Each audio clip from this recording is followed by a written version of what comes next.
so you can go, goodness. What, on your side note? You got a side note that I'm going to be exclaiming about? So, if you recall, when we were over at Mitch's last, one of the bourbons he kind of pulled out on us to try. That Devil's River? The Devil's River. So I did a little bit of research on that. And first off, that is a very cheap bourbon. Right. Which is fantastic. But they have a variant on there, and it's a coffee bourbon. Okay. And it's like a $32 bottle. So I'm probably going to order that one because it just sounds fantastic. Yeah, as you well know, I'm a big fan of the Jameson coffee flavored whiskey that they have. The cold brew. The cold brew, yeah. I'm a big fan of that. Yeah, it's a great breakfast whiskey. Great breakfast whiskey. You can etch that on my headstone. I don't know if it has caffeine in it or not, but I definitely like it. And you said it's also Devil's River. It's Devil's River coffee bourbon. Huh. Yeah. If you get that, I'll definitely try it if it lasts long enough in your house under this roof. You're like, it's a great breakfast whiskey. I need to go drive a school bus now. I don't know. Maybe that we can use that to lure Mitch out this way. Yeah. Just don't get him hopped up on 6 or 7 different whiskeys, to try out. Yeah, he was taking some extra pours. Plus, he had his beers. But I think if he's driving, he's not gonna drink a whole bunch of beer and whiskey. So yeah, I'm sure he'd be smart about it.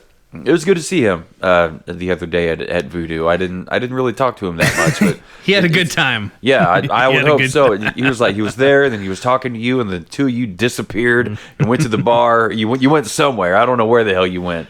But his girlfriend Stephanie was like, I don't know where Mitchie went. I'm like, I don't know either. They probably went to the bar. She's like, he's probably talking to another girl. And she had this look on her face like she was gonna believe the thought that she just came up with. And I'm like, no, because like I don't really know Mitch that well, but I don't think he's that kind of dude. No. But I didn't want her, sitting there with that little thought swimming around in her head, so I made a quick subject change. Asked her if she had I'm looking to my left as if the merch booth is still here, but asked her if she had any of those little beads, the beaded necklaces that I brought. And I think I made the joke, did you know we're in a podcast? Look at these stickers. She's like, yeah, I know you're in a podcast. You were at my house. Remember? As Ruth says in Ozark, I don't know shit about fuck. Yeah, I was at the end of the night, I was tearing down the merchandise and trying to get my gear loaded up and organized and ready to go. And I turned around and I was like, oh, where's Mitch? And they did the old Irish goodbye, didn't they? They did. They were just gone. And so I messaged him the next morning, and he promptly replied, and he was good and all that. And I'll also mention too that our good friend Eric, which I don't know if you met or have met, but Eric made it out, and he was the designated driver for the night. So okay, I think I saw them sitting with somebody over there. I don't think I got to meet him. So Mitch goes, yeah, I might have pre-gamed a little too much. Oh, damn it, Mitchie. What are you thinking? Oh, Mitch. She does love that man. She does. Big old steaming hot jar of mayonnaise. Big old manwich. Well, I think we got another bourbon on the dock. We do. We got a whole another one coming up. Where was I? Stupid whiskey's got me confused. Yeah, we so we do this podcast thing and we talk in microphones. I'm trying to get the smell of this whiskey off the side of the bottle, because if you poured it, there's like a little drip down the side. Right. So I wipe it with the thumb and I rub it on the palm. I'm like, I'm smelling it. I'm like, that's interesting. This is going to taste fucking wild, but I realize this is the hand soap in your bathroom up there that I'm smelling.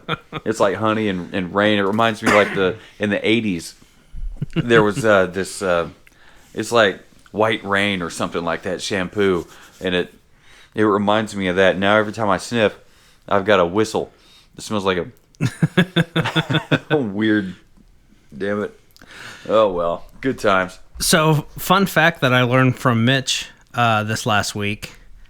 He's got to be back on the show. He keeps coming up in conversation. Yeah, we'll have to have him back. And he's not here. Right. Mitch, what do you think? Well, I think. Yeah, so I went over last... We'll have to get him a better set of headphones, too. Actually, okay, so, yeah. So, the story just got a little bit longer. More and more, huh? Yeah.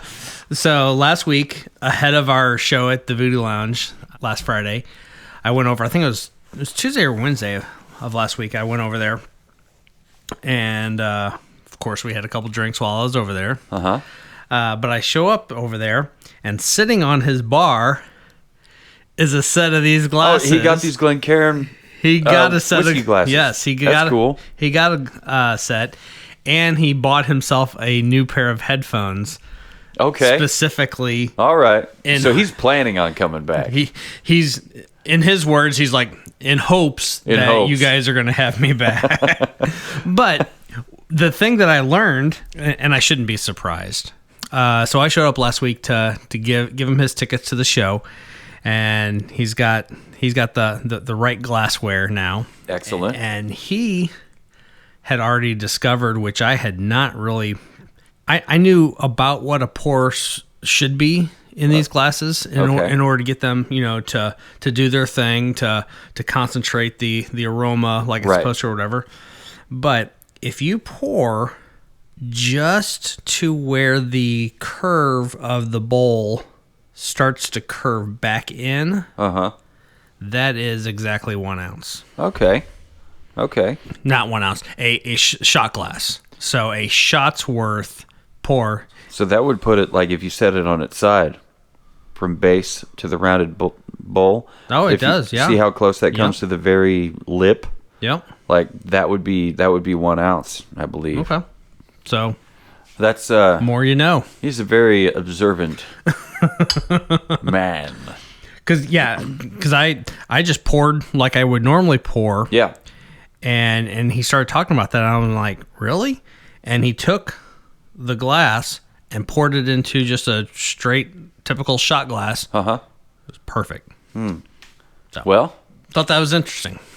Well, I mean, you go by feel and by eye, and he goes by hyper-analytical eye and exact measurement. Oh, hey, yeah, bourbon. Yes, we have some more bourbon to try. Let me push record. Maybe that'll be a episode. a bonus. A bonus.